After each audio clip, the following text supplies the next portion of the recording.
तमिलनाडु के मंत्री उदयनिधि स्टालिन के बयान से बवाल मच गया है। उदयनिधि ने शनिवार को एक कार्यक्रम में अपने भाषण के दौरान कहा कि सनातन धर्म को डेंगू मलेरिया की तरह खत्म कर देना चाहिए। उन्होंने कहा कि डेंगू मलेरिया का हम विरोध नहीं करते, इसे खत्म करते हैं। इसी तरह सनातन धर्म के साथ किया जाना चाहिए। उनके इस बयान से बवाल मच गया है। तमाम लोग उनका विरोध कर रहे हैं और उनके खिलाफ मुकदमा दर्ज करने की भी मांग कर रहे हैं। उनके बयान पर तमाम साधु संत भी भड़क गए हैं। सुनिए उन तमाम संतों के बयान, उन्होंने क्या कहा। इतिहास इसका साक्षी है कि हजारों या लाखों युगों से वर्षों से सनातन धर्म पर लोग आक्रमण करते जा रहे हैं, लेकिन वो प्रखर मात्रा में विकसित होता चला जा रहा है। ये किसी मानव जाति के बस के बाहर की बात है कि सनातन को धर्म नष्ट करें या उसको किसी राज रोग से डेंगू मलेरिया इसकी उपमा दें। ये अपने में अद्वितीय है, इसका कोई नष्ट नहीं कर सकता। जितना नष्ट करने की लोग कोशिश करेंगे उतना ये बृहत रूप से जनमानस में अपना प्रभुत्व जमाता चला जाएगा। जब इतने बड़े बड़े आक्रामक के मुख्यमंत्री के कुपुत्र उदयनिधि स्टालिन के द्वारा सनातन हिंदू धर्म के बारे में जिस तरह की आपत्तिजनक बातें की गई हैं, यह अति निंदनीय और घृणित है। अखिल भारतीय संत समिति का इतना ही कहना है कि करोड़ों वर्षों से मिटाने वाले मिटते चले गए और भारत की सुप्रीम कोर्ट ने सनातन हिंदू धर्म को जीवन जीने की पद्धति माना। तो ये असभ्य बर्बर लोगों को ये बात समझ में नहीं आएगी। संत समिति का यह मानना है कि ऐसे असभ्य बर्बर लोगों के लिए समाज में कोई जगह नहीं हो सकती।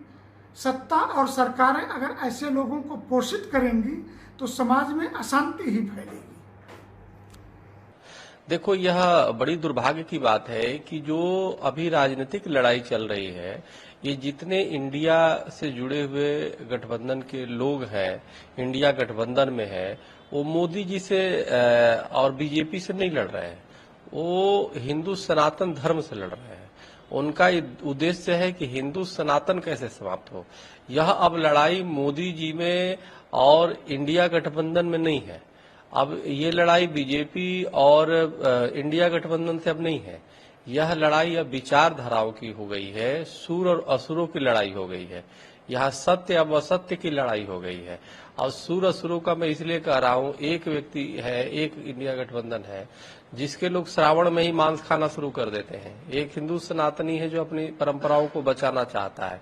एक है कभी दूसरे अब सत्ता पक्ष के लोगों ने, चाहे हम लोगों ने तो ये कभी नहीं कहा कि स्टालिन विचारधारा को खत्म कर दो, क्रिश्चियन पे हमने टिप्पणी नहीं किया, इस्लाम पे टिप्पणी नहीं किया, लेकिन वो बार बार हिंदू सनातन को क्यों टारगेट कर रहे हैं।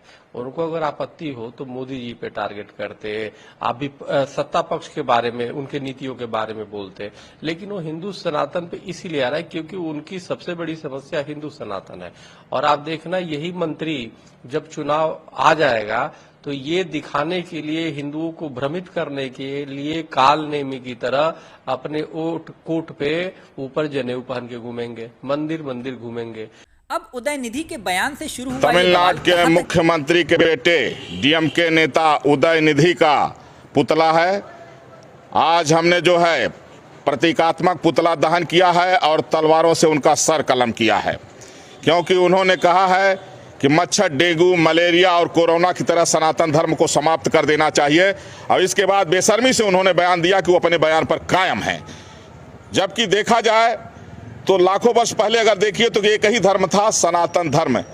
2-2.5 हजार वर्ष से कुछ जो है मजहब पंथ धर्म बने हैं, पहले एक ही धर्म था। इसलिए सनातन धर्म का न कोई आदि है न कोई अंत है।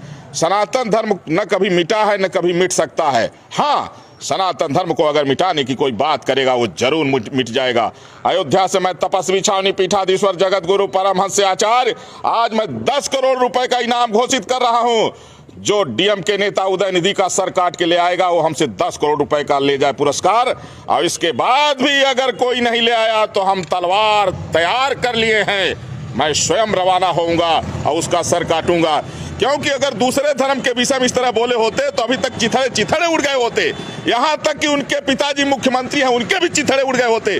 वो जानते हैं कि सनातन धर्म मानवतावादी है, अहिंसावादी है, लेकिन हम मानवतावादी हैं, लेकिन राक्षसों का वध भी हम लोग करते हैं, और वह राक्षस बन चुका है, उसका वध मेरे हाथों से होगा।